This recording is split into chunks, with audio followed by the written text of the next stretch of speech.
আসসালামু আলাইকুম viewers, welcome back to my new another blog. আজকে আপনাদের সাথে আরেকটি রেসিপি শেয়ার করব। দেখতে পাচ্ছেন এখানে আমি নিয়েছি পুঁই শাক।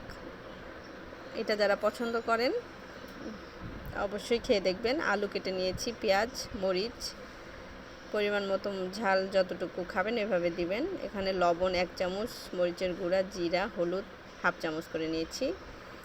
আমি পেঁয়াজ দিয়েছি, তারপর তেলে এখন ভেজে নিব।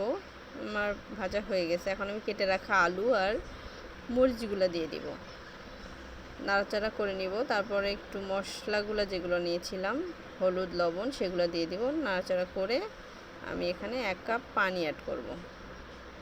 তারপর আবার নেড়েচেড়ে নিয়ে ভালো করে আমি সেদ্ধ হওয়ার জন্য ঢেকে দিব। আমার আলুগুলো সিদ্ধ হয়ে গেছে দেখতে পাচ্ছেন। এখন আমি উপরে শাকগুলো দিয়ে দিব। শাকগুলোকে এখন যখন শাকগুলো আমড়ানো হয়ে যাবে তখন আমি একটু নেড়ে চেড়ে দিব।